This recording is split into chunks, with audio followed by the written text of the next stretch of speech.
and welcome to another fine edition of ARG Presents. Well, actually, this is a clone of a fine edition. I'm your good buddy, your good pal, a clone of Amigo Aaron, joined by a man that I never thought anybody would want to clone, and that's the BRENT. Hello. Very exciting, clone. Thank you. Listen, we're talking clones this week, the BRENT. Send in the clones. Send in the clone. Very good. We spun the wheel. We made the deal last week, and the deal was confusing and wrong. But by God, that never stopped us as we take on the BAM TK-90X computer. Great name. The TK-90X, Great BRENT. name. Great name. This right here required a bit of research. Yes. Because when we drew this last week, we looked at each other, stared, in a vain attempt to understand what was happening. But I did a little research, Brett, if you'll indulge me here. I always have to. We'll get into it a little bit. So, you know, we have played a lot of, let's say, off-kilter machines over the years. And machines that weren't necessarily what I would call original. And this is one of those machines, the TK-90X. A computer from Brazil, and manufactured by an outfit called Microdigital. Yes. Or if you want to get complete, Microdigital Eletrônica Limited, which was a big deal in the 80s in Brazil. They were based in Sao Paulo. They were established in 81 by a brother pair, which I can't imagine me and you doing something like this. This would be a short-lived computer. It was George and Tomas Kovari. And if you think, that sounds interesting, TK, that's where the TK comes in the computer name. Man, poor George. Yeah, George got hosed on this one. Screwed. So listen, they got a thing in Brazil. I guarantee George is the younger brother. This is a weird thing. It's kind of hard to wrap your head around in this. So in Brazil, they won't allow people to import these computers at the time. Right. Okay. Yes. Do you have any insight on that? It's very strange. Well, it's the same reason why you can't import things anywhere, I'd imagine. Yeah. It cuts down on people in your own country making and being able to supply things. Well, I mean, I suppose, but I mean, there weren't a whole lot of people making computers at the time, so they were sort of screwed. Would the TK exist if it wasn't for that law? Absolutely not. Exactly. So bam, there you go. These brothers came along. Now get this, Brett. I did just a little touch of research on the company that is Microdigital Electronica. So these guys, their business was cloning these computers. Before they cloned what this is a clone of the ZX Spectrum. They had clones of the ZX81 or the ZX80, and they also even had a clone of an Apple II computer that would run Apple II's BASIC. That's kind of nutty. Yeah. They had a whole lot of computers ranging from 81 up to 86. The ultimate version was the TK-95, which is sort of very similar to the TK-90X, except number one, they approached fixing some incompatibilities, and number two, they ditched the Spectrum-looking case to put it in a case that looks almost exactly like a Commodore Plus 4. Yeah. You know, I will say complete with keyboard. Yeah, it's a handsome-looking case, though. I mean, it's an actual keyboard. Yeah. If you were going to get a Spectrum and you wanted a real keyboard, that's a pretty good option. Yeah, I agree with that. So again, the TK-90X. This is the release they made in 85. So what did they do? They basically reverse engineered a ZX Spectrum, and they built it to the specifications of Brazil. Plus, on top of everything else, they made some improvements in it as well. Of course, it still has the craptastic keyboard, but what you do get out of this thing, they had a 16K and 48K version of this one. But this thing runs the sound through your television. That's different. That's kind of handy. This one also had a joystick port in it. Yes. It was an Atari-style joystick port in the back. So these things shipped with a native joystick support port in it. Yeah.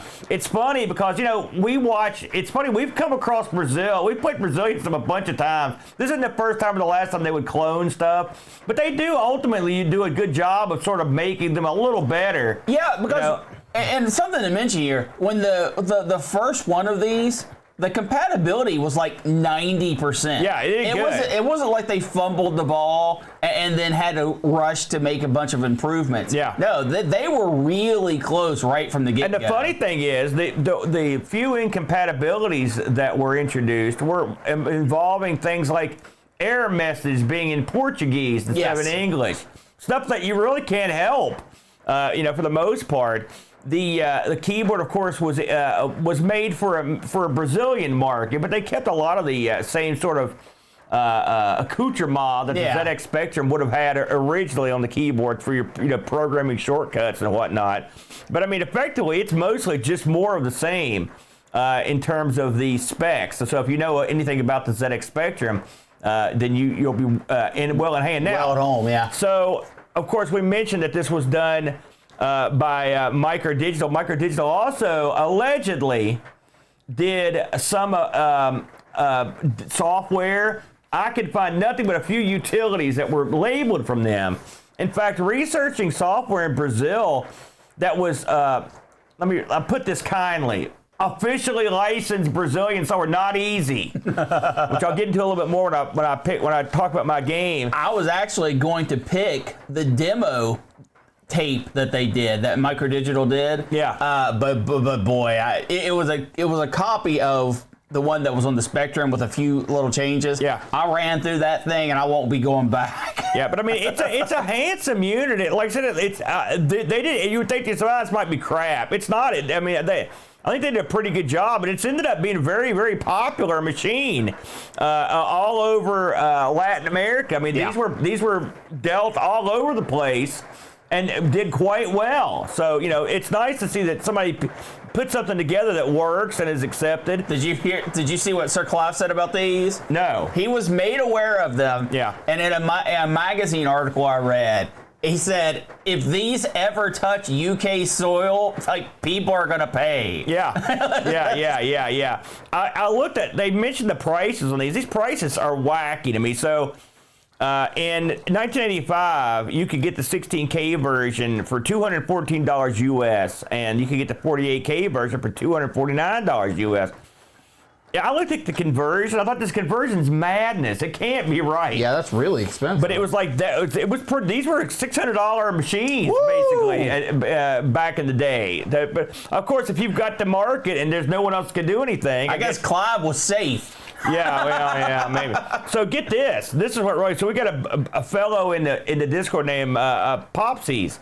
He actually chimed in on this when it came up. He came from Brazil. He's the man from Brazil, and he did mention some of the things I talked about. It was that the Spectrum was never sold in Brazil, but Microdigital made them. He was never able to buy one of these, but he did. But he went from a ZX81 clone to an MSX, and then got into PCs. So these were all clones. So they were cloning all this stuff. He also mentions that the Commodore Plus 4. But it does have the joystick port in the back, which also mentioned. So it's kind of neat to have someone who actually, he owns one of these, by the way. He said if we'd had time, he'd sent it to us for review, but we didn't have a chance to. You know how that goes. And something we need to specify here, right? And you mentioned this already, but I want to stress it. This was reverse engineered. Yeah. Like, they didn't just, buy them and repackage them and sell them. No. And at the price they were selling them at, they could have done that and it would have been a lot cheaper. But this was all, reverse engineered, which for the Spectrum, the ZX, even back then, probably not a very daunting task, but they did it. Yeah. Thumbs up for that. Yeah. Like I said, there's a long tradition of clones in Brazil. In fact, El Curtis just mentioned they had Coco clones. And we know the Coco was popular in Brazil because when I was at Coco Fest last month, there was a guy there from the area who had talked about all the users groups and stuff that was going on. So it's kind of neat. So it's neat. It's funny how things work all over the different world. And the fact that they wouldn't let you import these things is strange. But like you said, it did prompt them to get some action. Now, I will mention before I move on to the games that I looked on eBay to try to find one of these, a TK-90 or TK-95. I could not find any. And I couldn't find any that were sold. Now, maybe you have to go to like Brazilian eBay, which didn't go there. Maybe there's tons of them, but there were none on. And you'd think something like this would be on American eBay. Aaron, just think of this: the video we were watching, where I was watching right before we went on the air. Yeah. talking about how in Brazil, like the Intellivision is a sought after item. Yeah. Right. Yeah. In America, you find them at flea markets. Yeah. So yeah. It's just about where you are in the world and what time. Yeah, you're right. So, with all that said, we were tasked with trying to find a couple games to play on this, and I'm going to go ahead and lead the dance this week. So, this was a tough one for me. We had a quick turnaround this week, but I wanted to find something.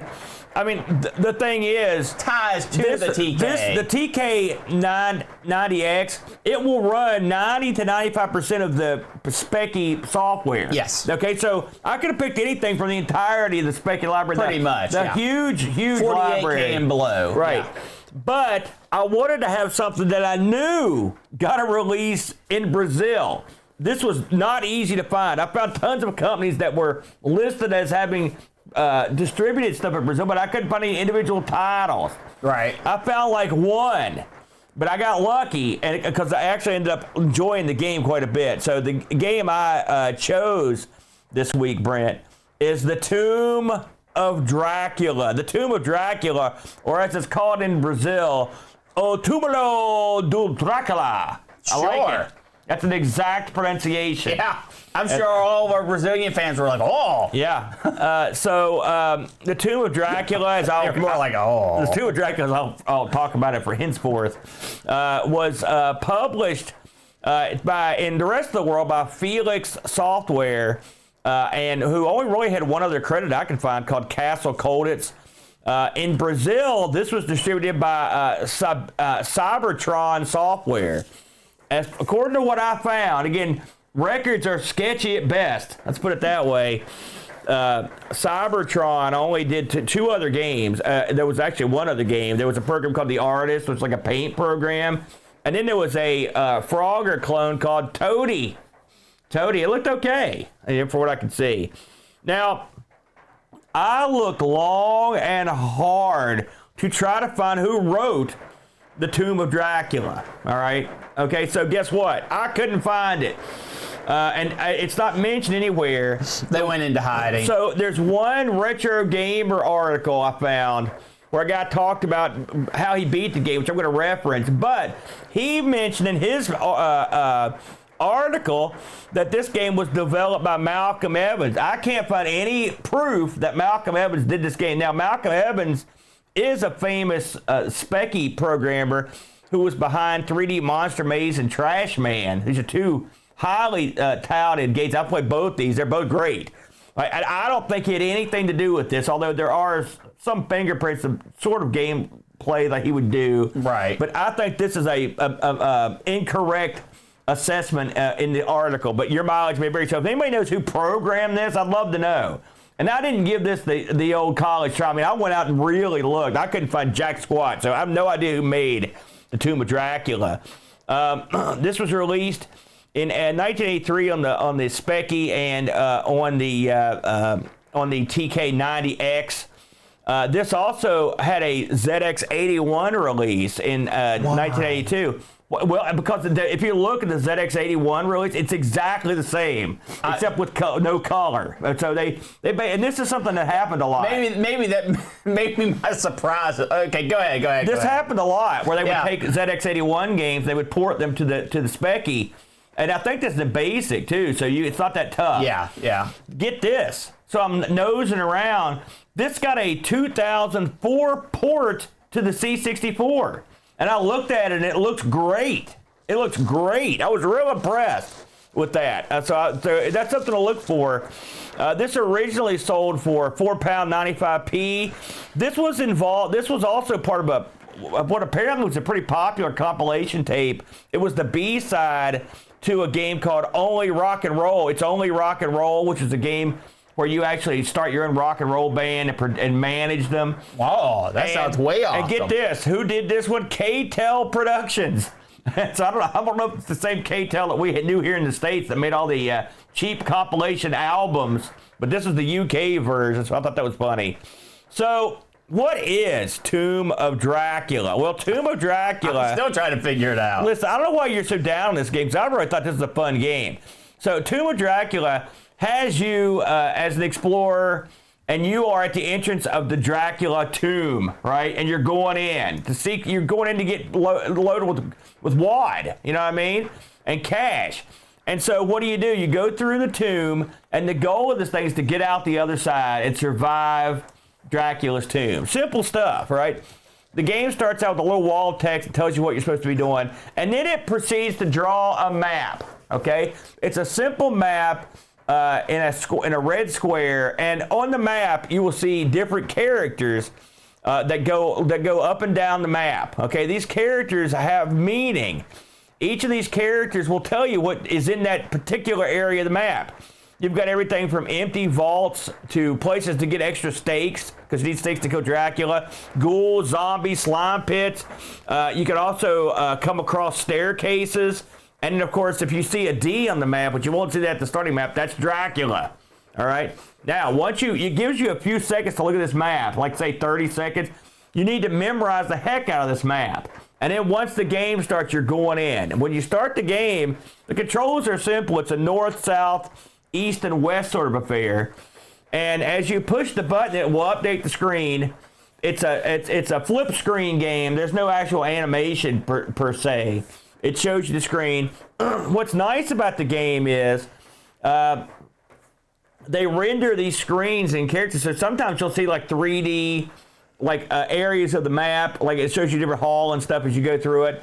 And as you go through the game, the goal of this game is to descend as far as you can and get as many stakes as you can until you can get out of the game. Now, what happens if you come across something? So let's say you come across a zombie. Ugh. A zombie pops up, a very cool, the art in this is great. That's something else I like. It's really, this is a throwback to like the antsy graphics of old. This game could have been on any BBS. And this isn't a throwback. This is just of the era. Yeah, but this game could have been on any BBS back in the day if you'd wanted it to.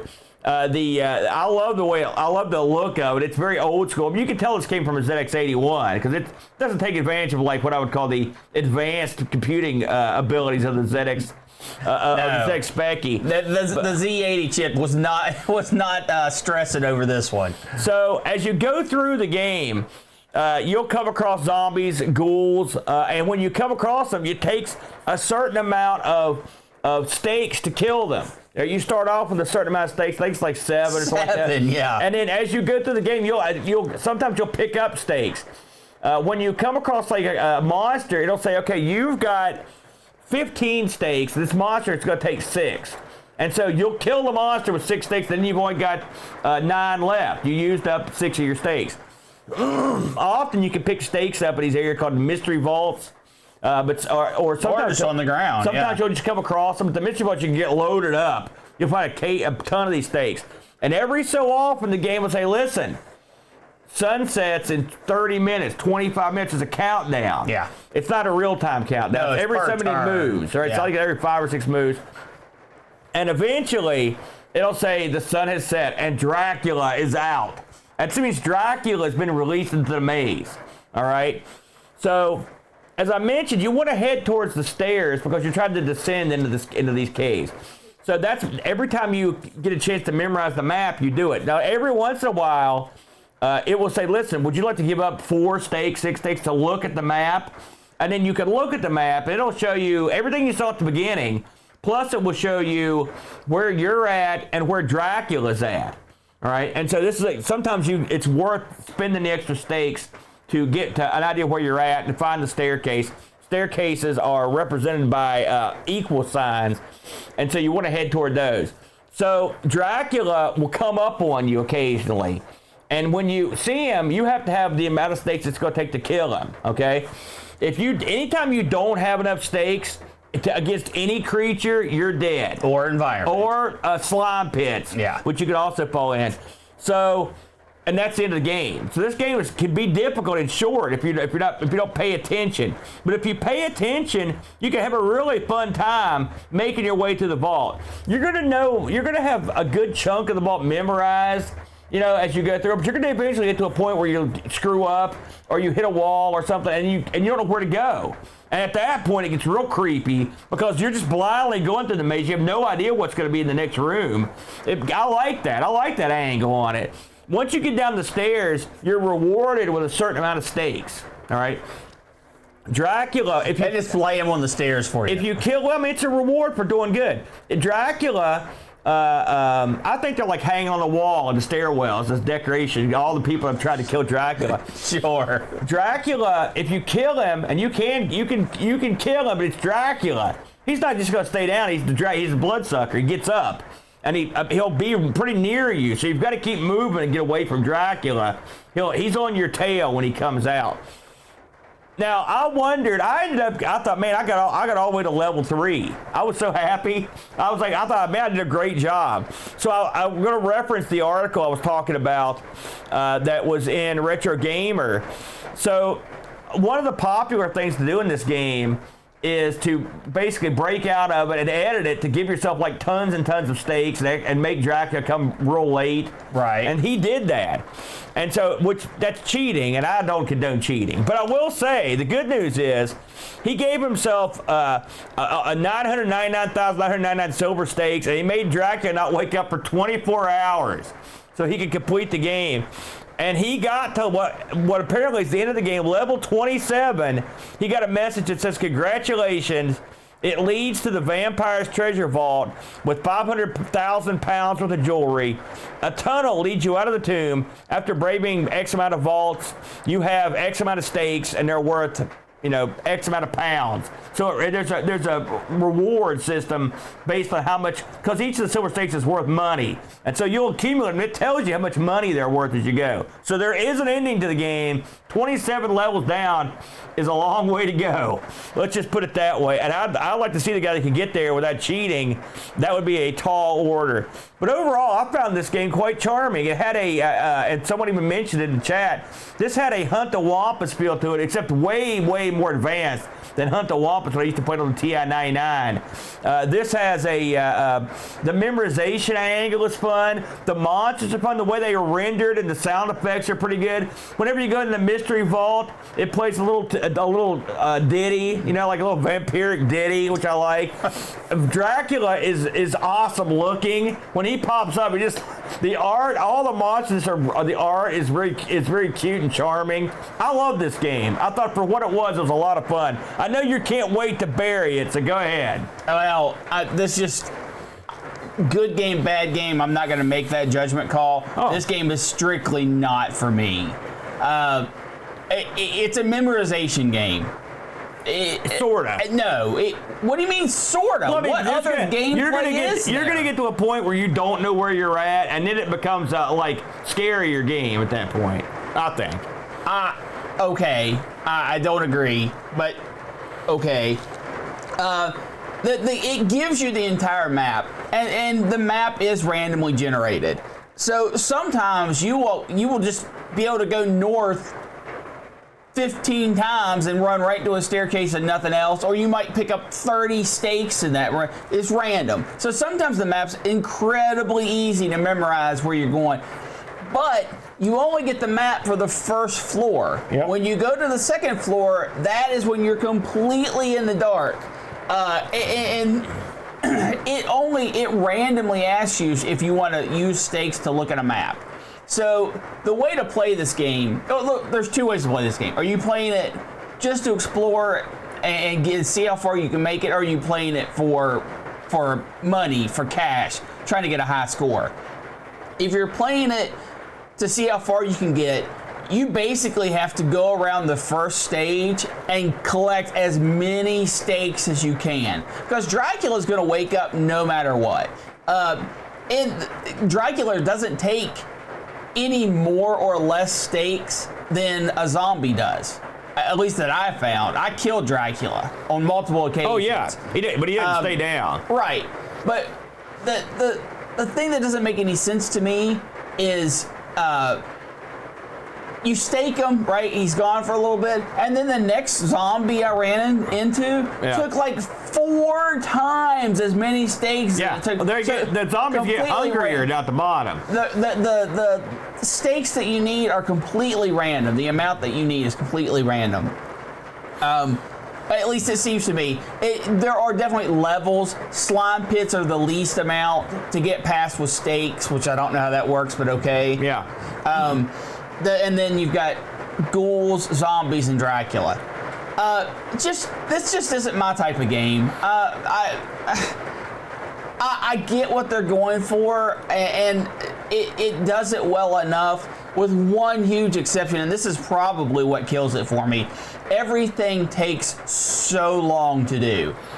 When you can get in the game, die like instantly. You just screw up. You go one. You think you were in a spot you aren't. Yeah. You die to a zombie, and then it's like a 45-second restart. That's not that long. Because I didn't take that long to do it. Just start back over. It takes a long time because it rereads the story to you, and then you sit there, and then it eventually pops up and it's like, okay, here's, you can now press the key to keep going, and then it has to draw the opening map, and it draws it character by character, line by line, and it takes forever. Yeah, but you're supposed to be memorizing it right there. Well, and I know some cheap bums just take a picture with the camera. No good.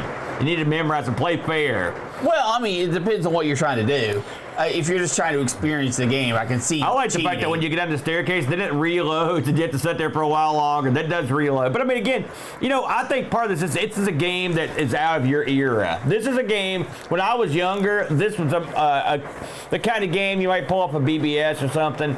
A smaller, simpler game. This is one of the better versions of this sort of game that I played. I thought it was a fun time, for what it was. I mean, I'm glad it has a loose TK connection to the system we're talking about. That's kind of neat. But for me, if this ran 200% faster, and I guess with emulation you can do that, I would probably enjoy it more, but it's a whole lot of setting.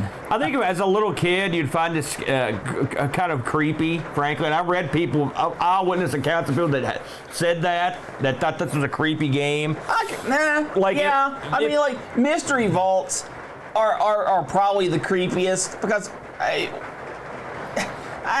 it's got music. It's cute. Listen, I looked up the ad for this that appeared, and it's got a point here. It says, "Warning. People of an exceptionally nervous disposition should play this game only during the hours of daylight," which I love. That's my kind of chill right there. I couldn't help but notice that as we were talking, our good buddy Josh, 48K Rant, posted an article. I don't know if you saw him. I did. It said this is an article from Crash in March 1984. It says the Tomb of Dracula is frankly pathetic. The graphics representations are drawn in mosaics of character blocks that wouldn't frighten a 2-year-old. It's about as skillful and thrilling as being sick on the floor. Tomb of Dracula is very boring. It's written in BASIC, and the graphics are poor. And I love this part. I didn't much like it. No kidding. That's Crash, issue 3, March of 84. I'm going to go to our... See, I don't think it was that bad. Oh, God, no. But we did get I released this game late this week, so didn't think we'd get any action, but we did. Our good buddy Pajaco jumped in. Túmulo de Dracula, he says, "I'm fairly sure, given the speed that this runs at, it's a basic game, but that doesn't matter because the game is really quite fun when you get down to it. I will fess up and admit to snapping screenshots of my maps." Oh, Pajaco. I probably would have hastily scribbled the map down back in the day, so I think that is unlike how I would have played it. The game is random, and like many games of the day, winning comes down to luck. But I did actually stumble upon Dracula's treasure and win on my 5th game. Nice. So yeah, he cheated. Instantly the best game in the world ever. I have never. We'll see how that works. I have never played this one before, and I wasn't expecting much of the screenshots, but I have to say I really liked it, and this could be easily updated a little and made to run on other machines. I have one question though. Why the heck is Dracula hoarding a bunch of silver stakes in his castle? That seems like he's asking for trouble. Oh, I can answer that. Yeah, go ahead. What it is you're not the first adventuring party to go in there. Yeah, that's and, sort of what I other figured. people took stakes too. Now, here's my problem. Why are you only going in with 7 silver stakes? Well, I mean, you're poor. That's why. And, you know, it makes sense to think about it. How many times did you play this game and get killed? Those stakes are littered everywhere. Anyway, to finish up, graphics and sound are really well done, even if it's a bit simple looking. And unlike its namesake, the game doesn't suck. 8 out of 10. A little cunning wordplay there from Chaco. I enjoyed this one, the Brent. I thought it was a lot of fun. And in fact, it did get a release down in Brazil. To finish up, I looked up on eBay to see what these are going for. Surprisingly, I didn't see any of the ZX versions. I did see the K-Tel version going for 1 cent. So if you're interested in picking that up, I did see that the ZX81 version of this, the tape, the whole 9 yards, sold for $20 US dollars. That's pretty hefty for a tape. Yeah, that's so those insane. tapes are getting up there, and I can tell you that the tapes are identical for the ZX81 and the ZX Specky, with one exception. On the cover, there's a little yellow text that is changed to represent what machine it's on. That's all there is to it. That's all I got, Brent. I enjoyed that one. I had a good time. A lot of fun with the old Drac. You know, I'm a sucker for the Dracula games. I can't help it. What do you got? I'm going to butcher this. Yeah. I wanted the exact pronunciation. Brent went and did research before the show how to say it. Let's hear it. I chose Braxio. Maybe. You butchered it. You were right. Horrible. This, Aaron, is a game released in April of this year. Just hot off the presses. Brent. Yes. It's almost like they knew we were going to do this show. Exactly. This was created by Paulo Andres. He is Brazilian, and the connection, we'll just get the connection out of the way right now. He tested this game. He was making the game. And he was releasing updates to people, right? Yeah. And people are like, "Man, can you even play this on a ZX?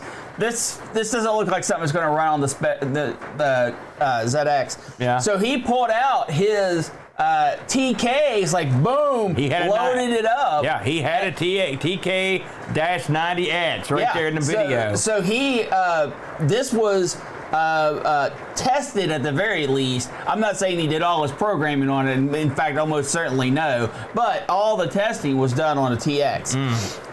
This is a action platformer that tells the tale of Ghost Ox. And this is it's a charming story. Basically, there's a well, right? And everyone it's a bottomless well. And everyone just throws all their crap into it. I mean, if you got a bottomless well, right, why not, right? I'd love to have one of those. All your trash, all your junk, all your non-desirables. But people started throwing feelings in there too, like rage and anger, because they didn't want it. So they were just throwing their feelings. Throw your love down the well? No, not good feelings, only bad feelings. Oh, I see. Okay. So eventually, the well erupts. You know, it's too full. And all this stuff comes flying out. It's all the hate and anger and anguish that people have thrown in this well. Plus all the crap they threw down. Manifesting into basically evil spirits and witches and stuff like that. Not witches. Yes, witches. Oh, man. And Ghost Ox was down there too, right? Yeah. But he was like, nah, I know this is wrong. I've got to get all this stuff and put it back in the well. So that's the game, is you playing as Ghost Ox, which is this little cute little figure. He's wearing a cloak, so it looks like he has no arms. Yeah. And he walks. You can see his little feet walks, and he's wearing a deer skull or some kind of antelope or deer skull as his head, as some would do. Yeah. And it's his adventure running through this land and trying to defeat the evil to cram it all back into this well. His only attack, his normal attack, is to kick. That's all he can do, is he's got his big old shoes on and he kicks. And the enemy, once they're kicked, they're released back into the spirit realm and make their way back to the well. The awesome thing about this game, like I said, it's a modern game that plays on old hardware. You can go buy this now for $10, and when you do, you get the game, which is spread across 3 tapes. Yeah, because it's kind of like 3 separate stories, all based on the well, and it's based off of local folklore, and he took inspiration from a few other places, but it has local folklore baked into it, which I think is awesome. But you get the game, right? You get all 3 tapes. You also get a storybook in PDF form that goes into depth into all the tellings of these stories and what makes them kind of folklore, and it's told in the manner of folklore, and it's got art, some from the game, some rendered a little bit better, but it's all that kind of art style. But it doesn't stop there, Aaron. You also get an MP3 file that is played along with the game that kind of does the narration for the cutscenes. So it tells you when you need to play the MP3 again, or it tells you, it reads it and tells you to press the tape at the end of the narration.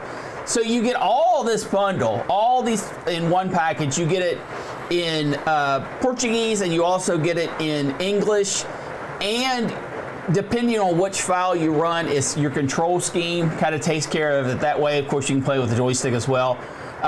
All for $10. Yeah. I thought it was a steal, an absolute steal. Yeah, I looked at that storybook and I was like, man, this isn't something just some guy knocked up in 10 minutes. No. This is a bunch of art in there and stuff, and it's nice. Now, he's not, Paulo isn't a natively speaking English person. He's from Brazil. So some of the English is a little broken, but he does a fantastic job. When the narration and stuff, I really love that accent. I love listening to him talk. And you can he doesn't just straight read it, right? He emotes. You can feel that he's trying to get this concept, this story into he wants you to feel the same thing he feels about these things. I was wondering if it was him that was doing the narration. Yes, yep, he did all of it. He does every aspect of the game, the art, the sound, everything. So what kind of game is this? Well, you play as Ghost Ox, and you are platforming.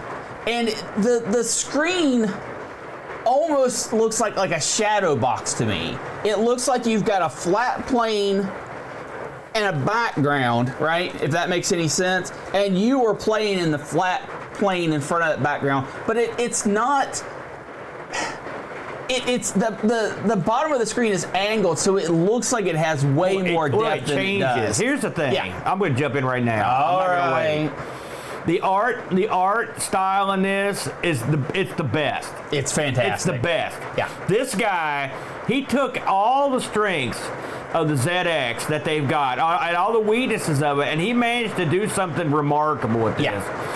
Because the depth and the shadowy and the way not every screen's the same. This game goes over a whole different gameplay types. I'm not gonna get too far into it right now, but the way shadows creep in from the side sometimes there's depth in this, and he does depth in the simplest ways, just by subtle changes in the coloring. Yeah. It is, in terms of like graphical prowess and genius and art, this is I can't think of anything that comes close to this. Go ahead. Yeah, and every scene in every tape is different. Now, you might go through 4 or 5 tiles of forest But once you do that, that's done. That bio is done. You won't see it again for the rest of your play. And you might even walk on a beach a few times, but it might have like fog effects where it looks like it's all closed in. You go through cityscapes, you go through caves, forests, swamps. It's got decent enemy variety. Yeah. And the enemies are basically based on what kind of which story you're on, right? A, B, or C. It has a shooting section, a shmup section. It's very small, very easy, but it fits into the story that he's telling. It has so much variety. It does. So like deep. This guy is a genius. I mean, I couldn't believe it. I was baffled at this. And of all the shows, and it all feels good. Yeah. It plays well too. The kick takes a little getting used to because it has one frame of you can't that you can still get hit. Yeah. Before your full-size foot is out there. Yeah. And that does take a little bit of getting used to. And the reason why it takes a little bit of getting used to is you have such complete control on all other aspects. You're jumping. If you're jumping and you don't think you're going to make the jump, you can just hit the other direction. You'll come right back. Yeah. Full control. Full control. This game has like 10 bosses. 10. Yeah, big ones. Crazy. Yeah. Some are full screen, and they're all different concepts. Sometimes the screen is forcing you to be scrolled, and if you slide off the back of the screen, you'll die. Different ways to attack the enemies. The only other power-up in this game is poppy seeds. Yeah. And you get them, and you can use them as a projectile, and they only last for a few moments. Yeah, they run out real fast. All the enemies have predictable movements, right? Yeah. I mean, you see an enemy, it's always going to move in the same way. But what he does is he spaces them differently on the screen. Yeah. And the little bit of spacing difference from screen to screen makes a tremendous difference. Now, you can jump on these enemies. You won't kill them, but you'll bounce on them. And that's how it's used to get to a lot of the secret areas. Yeah. It goes from little villages to modern high-rise cities. You're inside of mansions at one point. How far did you get in this, Aaron? I got past the first boss, and I can't tell you the exact place I got, but ultimately I ended up dying somewhere lame. It wasn't like an exciting area, but like I ended up watching your whole video. But the variance in gameplay in this is quite remarkable. Yeah, the video showcases all of tape 1. Yeah. What you're seeing on screen now if you're watching at home. I beat the game. And you shot this. You did all this footage yourself. Yeah, I beat the game. I went through all 3 tapes. Did you record all of it? I did not. I only recorded the first tape. You should have recorded the whole thing. And I kept waiting for something to repeat. Now, there are concepts that repeat, sure, but it's always unique. Yeah. You're always in some kind of unique setting. And the game design on this is really solid because when it introduces you to a new thing, it normally does it in such a way that it's not going to kill you instantly. It lets you see what the new gameplay element, the new enemy is going to be, and then makes an adjustment. So pretty cool. Pretty cool. I love this. Can I get in here? Absolutely. This game, I've already mentioned that it looks, I've never seen a game quite that looks like this. There's an ethereal quality to the entire proceedings that is off the charts. Me and Bo played a game a while back on the Specky that had you play along with a audio soundtrack. Mm-hmm. The name I can't recall. It was pretty famous over in the UK. And it was weird, and the game wasn't very good, but it was an interesting experience. Like this is like a playable. Like I love the multimedia aspects of it. I think that's really neat. The storybook that's included in this, and people in the modern age of games where people are doing homebrew, you get a lot of this sort of like extra stuff. Yeah. But this isn't like that. No. Like this dude sat down and wrote this storybook And to go along with the game, he used some graphics from the game. I think there's some written or hand-drawn art in there towards the end as well. And it is something to behold. Yeah. It's something to behold. There's music in it. There's something to behold. But the thing is, you can tack on all that. I mean, even as good as it is, it all comes down to what kind of game you got. Right? This game is 3 tapes. Yeah. And it's huge. And it is varied. It's so different. A lot of scenes. And what I like about it is, a lot of these games, they look nice or whatever, but this one controls like a proper game, like a real game. Yeah. You feel like there are many elements of this and it's one of the few games that have done this that remind me of stuff that I've done, like Mario. Good example. You mentioned jumping on top of stuff to get to other stuff. Yeah. That's just classic platforming 101 stuff, but you don't see it that often on the 8-bit, you know. A lot of these scenes, does this have the best graphics I've ever seen on the ZX? No. I've seen great graphics on there, right? But this has this plays perfectly in the field that it chose. It takes the core elements of the Spectrum and makes them beautiful in a way. I mean, it's a blocky sort of brilliance. The depth, the shadowy effects, the skyline, the multicolored horizons, they all form a rich tapestry that makes this game feel different. Yeah. It feels more important. It feels like something that was someone poured their heart into. And on top of that, I mean, the thing that gets me is you can go through all the graphical wonderment stuff, but I mean, the game is fun. Yeah. It's also, by the way, it's real fun. Yeah. You know, I don't think this is one of the top Spectrums I've ever played, and I can say that without hesitation. And I've played a few, as you know. This was a top shelf find.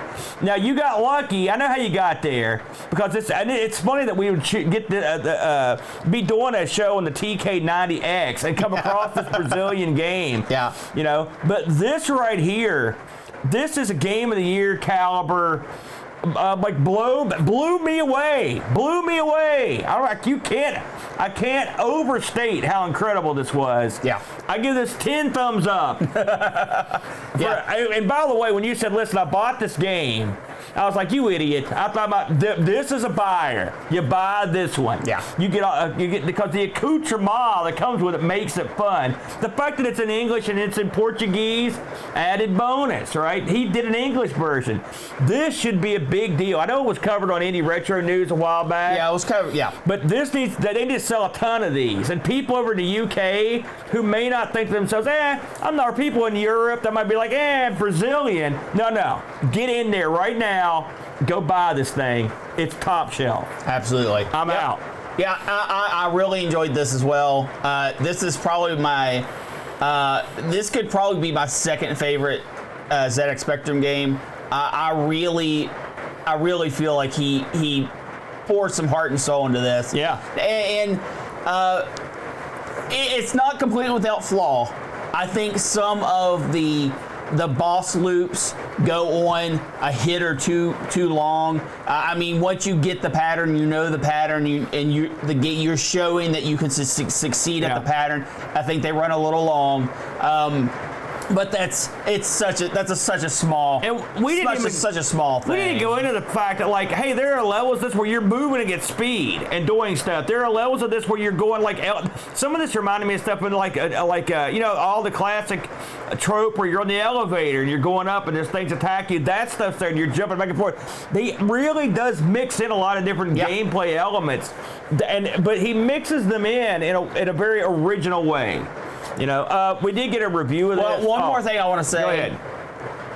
And I don't mean this as an insult to the Spectrum or the TK, however you want to put it. You forget that you're playing a ZX Spectrum when you play this.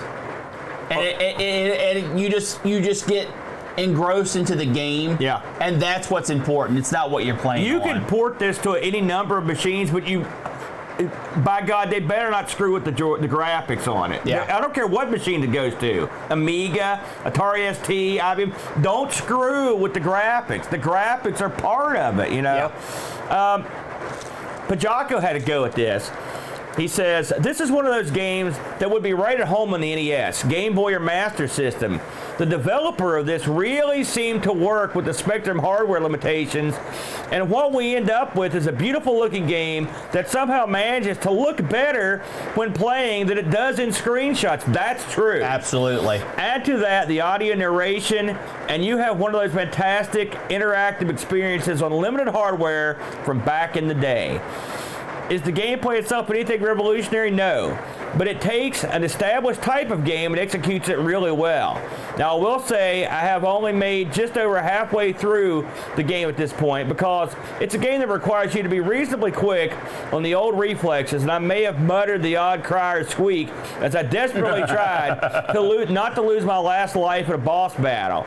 Only bedtime stopped me from playing last night.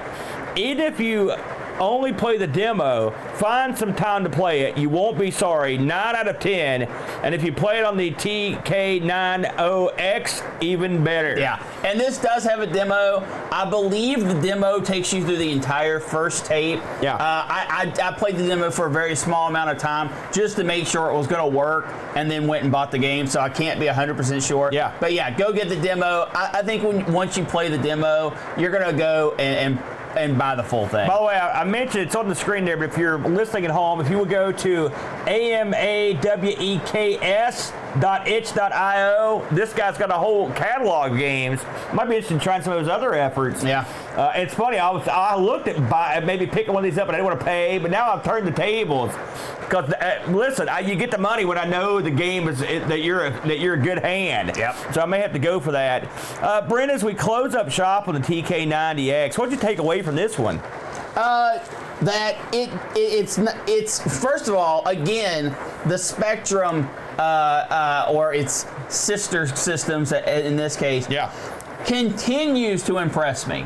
Yeah, Continues to impress me. This is a lot like the Dragon 32, where they remade a machine, using off the counter parts that sort of is the same as the Coco, and yet all of a sudden here they make a ton of great games for it that the Coco can run. This is nice. I love it. I really enjoyed it. I don't know if we could get another show out of the Brazilian scene, but I think this was a big time winner right there. Yeah, and I'm so happy that such an oddball to us system turned us on to such an awesome game. Yeah, this thing here, man, the thing about a game like this is you play it so much your hands hurt, your eyes hurt, tears run down your face, and you need to get yourself put together. Yeah, and really, it makes it hard to fix anything that might go wrong. Right. And then what are you going to do? I have no idea. What would you do? I think you might need to go to Retro Rewind. RetroRewind.ca. That's the one. In the Great White North. I think you might be onto something, because the people at Retro Rewind are just people like you and me. They're retro gamers. Well, except skilled. That's right. People like you and me, but with skills and top shelf repair abilities. Because the guys up in Canada at RetroRewind.ca will take care of you. Do you have a Commodore machine that needs a little TLC? Do you have a TRC computer that needs to have a look or two? Send it up to Frank at RetroRewind.ca and his fine staff. Frank's got literally decades of experience at the highest level of computer repair. Takes care of all your business, and he does it cheap and quick. If you want to do it yourself, Frank will be more than happy to sell you all the diagnostic tools you need, as well as a comprehensive list of accoutrements to enhance your enjoyment of your classic computer, the Brent. Yes. It's wheel time. What do we got this week, man? We added on, I don't know. You're dumb. Thank you. Super Nintendo looks different. I don't remember that. Here we go. Round she goes. Oh man, there's a piece trying to make a run. And the winner is, I know this is gonna hurt. What'd you get, the Brent? The VTech Creative Vision. The VTech Creative Vision. Now hold the phone. This might not be too bad. Submitted to our good buddy and also a fellow that does a little Frank work on the side, Jason Warrens, our good buddy, another friend of ours from Canada, the old VTech, Brent. Now the Creative Vision, I think, is one of those machines that is a name for another machine. We'll find out. I got nothing. I have absolutely no idea. We'll look into it. Hey, listen, it's Wacky Machine Month here on ARG. It's another one to look into. It's always Wacky Machine Speaking of wacky machines, You know, we are less than 1 month away, just like 3 weeks or so away from BAM, Boat Fest 2023. So this will be the end of the hype for Boat Fest coming up. We've talked about it here for about 8 months. June 23rd through 25th in Hurricane, West Virginia, Brent. As you know, it's going to go down, and we're going to have a plethora, either way you say it, of a zillion different machines alongside the people that enjoy those machines. Yes. It's going to be a classic computer throwdown in Hurricane. Lots of fun. 3 days of joy. A lot of the people, a lot of our good friends are coming up, including Frank from Retro Rewind and his staff. They'll be in town to do repairs on the spot. I just saw Frank pull this trick off in Cocoa Fest, and they went crazy with repairs. So if you don't want to ship your stuff to Frank, just listen. Come up to Boat Fest, pick up a ticket, and get your stuff repaired on the fly. You can sit right beside Frank as he goes to work on your and system. poke him continuously. Poke him. Up the difficulty. It's cool. You know, and then me and Brent will be there, Boat, Rob Flack-O'Hara, and a lot of other fine podcasters, YouTubers, and just good people, good friends of ours. They're going to come in, bring their computers in. We're going to have video game contests. We're going to film some live shows of this thing. It's going to be a good time. That's Boat Fest, the 23rd through 25th, Brent. Yeah. I do also want to mention that on the tail end of Boat Fest, July 1st, for the people that care on our channel, me, Professor Wrestling Tim Legg, and the Southern Dandy John Chawler will be broadcasting BGW Wrestling Battle of the Dunes live on our Amigos, our stream, the same stream you're watching now. If you're watching this live, our Twitch stream, it will be kicking off, I believe, 7 o'clock. And I know Fuego del Sol will be there, so that should be a lot of fun. So if you're into live wrestling, your boys will be calling these bad boys. Another set of matches, Britt. Should be a lot of fun. Anything you want to strap in here before we take it to the house? Nope. Thanks for joining us here this week for TK-90X. I enjoyed this one. We'll catch you next time. And to all our friends in Brazil, good job. Bye, everybody.